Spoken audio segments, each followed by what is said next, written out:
Hello दोस्तों, नमस्कार। मैं अवधेश कुमार वर्मा एक नए वीडियो के साथ आपकी सेवा में पुनः उपस्थित हूं। दोस्तों, आज हम लोग बात करेंगे कि संविदा को कब कानूनी रूप प्रदान किया गया। साथ में बात करेंगे कि संविदा क्या है और संविदा क्यों किया जाता है और संविदा की क्या परिभाषा है। इसी पे विस्तृत चर्चा करेंगे। तो चलिए दोस्तों, वीडियो को स्टार्ट करते हैं।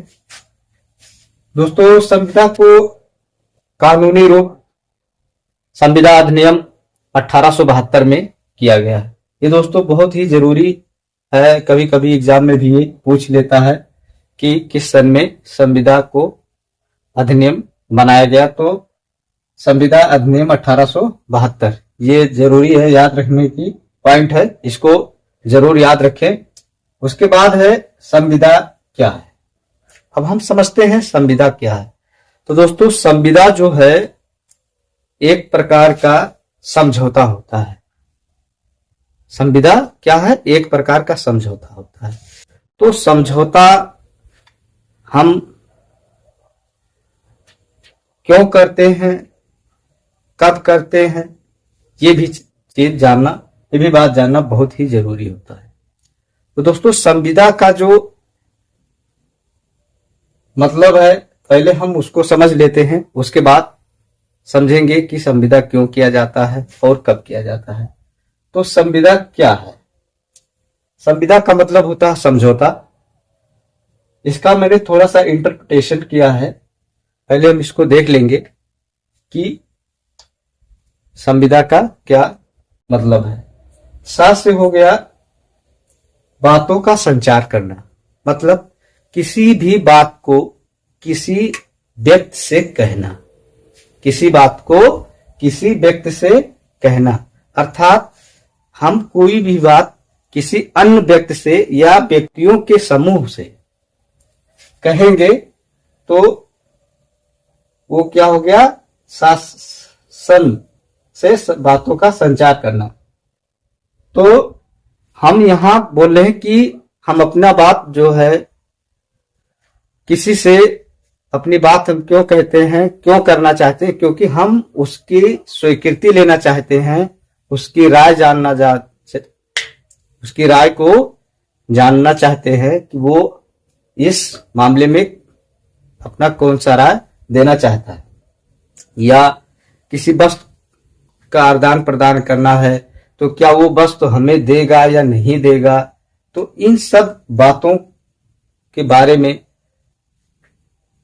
या किसी से कुछ लेना देना, या कुछ भी झगड़ा फसाद का कोई मैटर हो, या किसी भी प्रकार की सुलह समझौता जो होता है, जिसको हम रजामंदी कहते हैं, रजामंदी कराने के लिए हम किसी ना किसी से कोई बात पहले कहेंगे। तो वो हो गया बातों का संचार करना। वी से हो गया विधिक रूप से जो कि विवादित ना।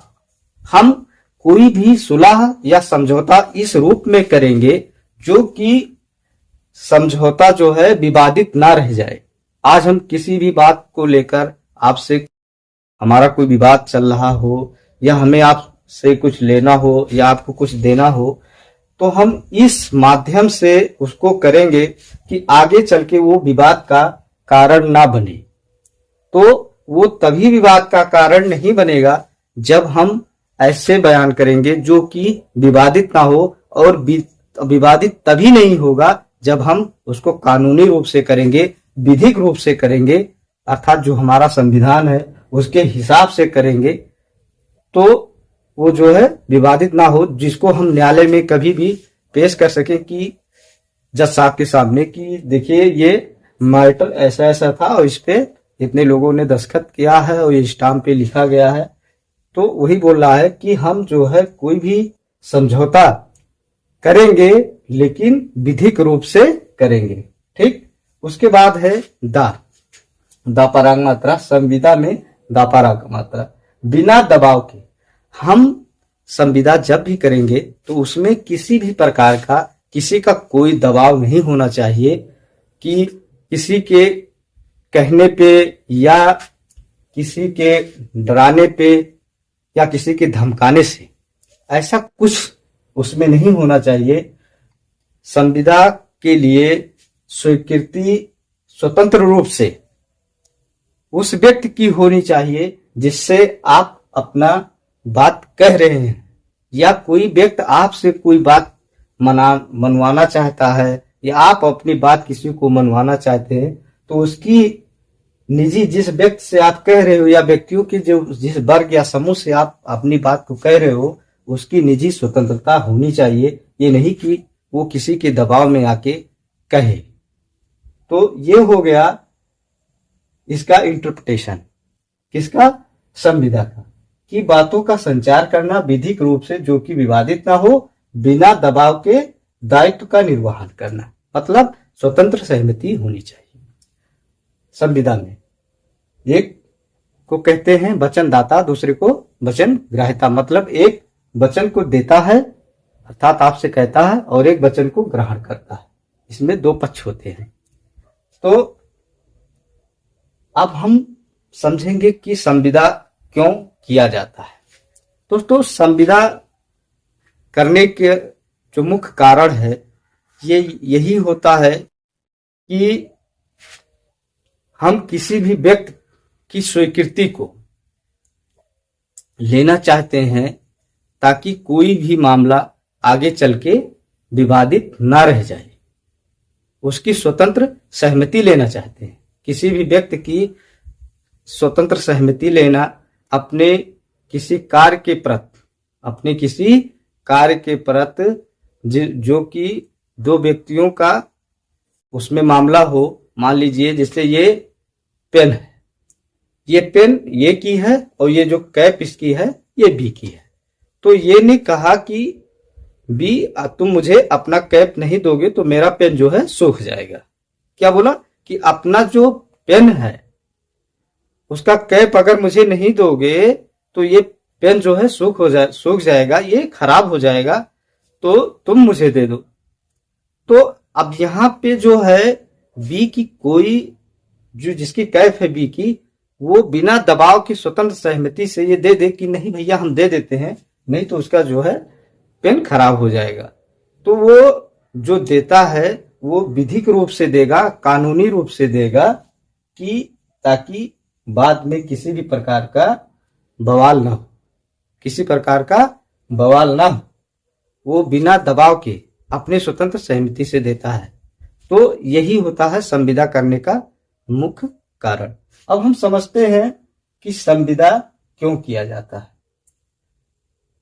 संविदा इसलिए भी किया जाता है कि मान लीजिए कोई झगड़ा का मामला हो, तब भी हम जो लिखा पढ़ी गांव में बैठ के कर लेते हैं वो क्या होता है, एक संविदा होता है, और जिसपे बहुत से लोग दस्तखत कर देते हैं, स्टाम्प पे लिखा पढ़ी हो जाती है। जैसे मान लीजिए आपने किसी का जमीन गिरवी लिया या आप किसी को उधार पैसा दे रहे हैं तो आप स्टाम्प पे उस पर लिखवा रहे हैं, कुछ लोगों से उसकी दस्तखत भी बनवा ले रहे हैं, ग्राम प्रधान वगैरह की तमाम ऐसी चीजें होती है। तो वो एक संविदा के तहत किया जाता है, जिसको कि हम बाद में न्यायालय में ले जाके और अपनी बात को मनवा ले जाएं। तो वही होता है क्या, संविदा है। और इसीलिए संविदा किया जाता है कि ताकि बाद में कोई बात विवादित ना रहे और हमारी बात न्यायालय में सुनी जाए, इसीलिए संविदा किया जाता है। अब हम समझेंगे संविदा की परिभाषा क्या होती है। तो दोस्तों, संविदा की परिभाषा जो होती है, जब किसी समझौते वाले कार्य को विधिक रूप से किया जाता है और उसमें किसी प्रकार का कपट व विवाद ना हो, संविदा कहलाती है। अर्थात ये कह रहा है कि जब किसी समझौते वाले कार्य, मतलब कोई समझौता वाला कार्य है, मान लीजिए कि मैंने यही पेन का उदाहरण दिया कि कैप किसी का है और पेन किसी का है, तो अब ये कैप और पेन जब अलग अलग रहेगा दोनों, तो ये क्या होगा कि ये पेन सूख जाएगा, खराब हो जाएगा। तो कह रहा कि ये बी की पेन है, ये की पेन है, बी की कैप है, ये बी से अब एक कैप मांग रहा है। तो क्या है, कार्य है, मांग रहा है कि भैया तुम मुझे अपना पेन दे दो। अब बी कह रहा है ठीक है लाओ, मैं किसी मतलब वो अपना लिखित में देगा कि हाँ हमने आपको कैप दिया है ताकि कभी उसके पास भी ये पेन आ जाए और कैप ना रहे तो अपना कैप ले सकता है, मांग सकता है। नहीं तो ये कहेगा कि भैया हमने तो आपसे लिया ही नहीं था कैप। तो वही है कि वो विधिक रूप से उस कैप को देगा ताकि उसमें किसी भी प्रकार का विवाद ना रहे और उसमें किसी प्रकार का कपट ना हो, मतलब झूठ ना बोला गया हो या किसी प्रकार का मिथ्या ना हो, वह विवाद ना रह जाए, तो वो क्या है, संविदा कहलाती। अगर किसी भी संविदा के निर्माण में स्वतंत्र सहमति नहीं है या स्वतंत्र स्वीकृति नहीं है या उसमें प्रतिफल नहीं है या उसमें असम्यक असर है, कपट है, तो वो संविदा नहीं कहलाएगी। संविदा के लिए स्वतंत्र सहमति, प्रतिफल होना और कपट ना होना ये सब बहुत जरूरी है। अगर किसी चीज में कपट रहेगा, मिथ्या रहेगा, ये तो संविदा का निर्माण नहीं होगा। तो दोस्तों हमें आशा है कि ये वीडियो आपको पसंद आया होगा। अगर वीडियो आपको पसंद आया हो तो चैनल को सब्सक्राइब, वीडियो को लाइक, कमेंट व शेयर जरूर करिएगा। वंदे मातरम, जय हिंद। फिर मिलेंगे किसी नए वीडियो में।